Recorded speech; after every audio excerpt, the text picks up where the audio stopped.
And part of how we know it's not inerrant, for one, is because, well, it's extremely errant. Besides all of the ethical issues we discussed and the fact that it conflicts with what we discovered about the natural world time after time, Genesis has two conflicting creation stories pushed together. This is where we later get the figure of Lilith in Jewish mythology from. No archaeological evidence has ever been found to support any of the Exodus story as it's written, and in fact, a great deal of evidence has been discovered to suggest that the Hebrew people developed out of Canaanite culture, and even borrowed from several other ancient Near Eastern cultural origin myths for the Exodus story. Yahweh even used to be part of the Canaanite pantheon, where he was in competition as a storm deity with Baal. The prevailing scholarship on the book of Daniel suggests that it was written about 400 years after it's purported to be, to buttress its prophetic claims. The Gospels have factual and theological contradictions in what they say about Jesus, depending on which Gospel you read. Where and when Jesus was born, where he grew up the first couple of years, when he first had God's favor, what he taught, when he died, what his last words were, or what happened after are all different. The Gospel of John is the only one in which Jesus even makes any divinity claims, but more so claiming that he's become one with some sort of God nature, which he then leaves open for his disciples to acquire as well. It's also the only gospel in which he raises a dead man, Lazarus, back to life. The gospel account claims that word of this spread far and wide quickly, but Mark, Matthew, and Luke, called the synoptic gospels because they are seen together in overlapping material and structure when compared to John, neglect to mention any such important events if they actually happen at all. Traditional attributions are also highly dubious. Peter likely did not write any of the books attributed to Peter, as he was described in the book of Acts as illiterate, which tracks with the scholarship on literacy in his age. James, the brother of Jesus, could not have written James, as he would have been one of the earliest martyrs, killed far before any of the theological issues in the book of James would have been developed, and all in Greek, a different language than he spoke. And out of the 14 books traditionally attributed to Paul, only 7 of them, half, are undisputed by the prevailing scholarship. The Gospels, however, are not forgeries, to borrow a modern term in this way, as their authors do not claim any names for themselves. They are all written and circulated anonymously and in the third person, and later ascribed the names Matthew, Mark, Luke, and John by early church fathers. They also seem to use each other as sources. Matthew uses roughly 90% of the material found in Mark, but changes important details, including his own name when he meets Jesus. That's right. In what would presumably be the most important moment in Matthew, the tax collector's life, he copies the story nearly word for word from Mark's gospel, which would have been at least a secondhand account of the meeting if it's Mark writing it. And the only important change he makes is his name. Matthew is only Matthew in Matthew.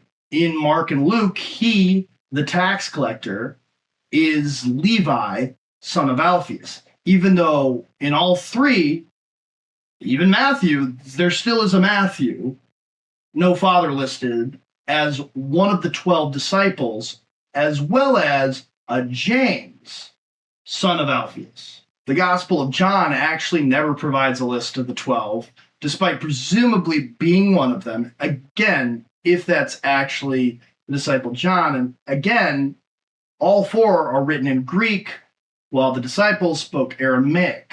And one thing to keep in mind about a great deal of all of this fascinating scholarship, even outside of the Christian institutions and universities, of which there are many, that literally require their faculty to essentially ignore these contradictions by signing a statement of faith which affirms their belief in biblical inerrancy, like in order to keep their jobs. But I'm saying even outside of those institutions, almost all of the scholarship, good critical scholarship, has been pioneered by believers. Christians who are free to separate out their scholarship from their faith traditions in order to find out what they actually think the truth is in the text and maintain, even bolster, the scholarship's integrity.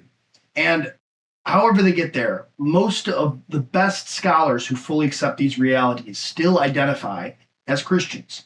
So then why am I not a biblical scholar? I found all of this from listening to and reading scholarship, and I'm not a Christian for most of my life, re-engaging with this tradition. Why should anyone be a Christian if it's based on both ancient barbarity and lies attempting to trick people into belief? Well, let me start by saying that, in my humble opinion, nobody should be a fundamentalist Christian. And if being a Christian were simply accepting one outlandish proposition after another at face value, I'd want no part in it. That's one of the reasons I've spent most of my adult life as an atheist, because I saw Christianity in that way. I don't see it that way anymore.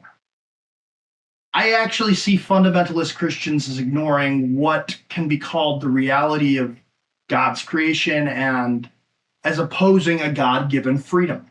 You could even say that discovering all this critical scholarship at a time when more of it is challenging established denominational teaching by the day is kind of converting me. Because once I started reading this literature like that and meeting the authors where they're at historically and literarily, not only did they start to make a lot more sense, but they did make me feel closer to both God and reality. And I could even follow an evolution throughout them that leads me to my own moral and even political values. Sure, some of these books may be purposely deceptive by modern standards, but some of them also intentionally lean into their literary themes. Some of them incorporate actual history, and some of them are highly fantastical. And so are most of the books of the ancient world in the practice of myth-making. Tell me, in the Iliad and the Odyssey, was there really a historical Trojan War? Was there a Trojan horse? Was there an Odysseus? Was there a Cyclops? Does it really matter for the story? If not, and isn't part of the fun the mystery? The most prominent Christian scholar and theologian of the 2nd century, Origen, even considered these contradictions and impossibilities to be put in there by God to make it clear to us that you should not take these stories literally, but focus on the message they are trying to convey. Other early church fathers, such as Tatian of Adiabene, who was for it, or Irenaeus, who was against it, debated on whether to harmonize the contradictions between the Gospels into a new central narrative or not. To the degree that any of these books are historical, we ultimately still have something close to unrevised versions of all four, with the contradictions intact.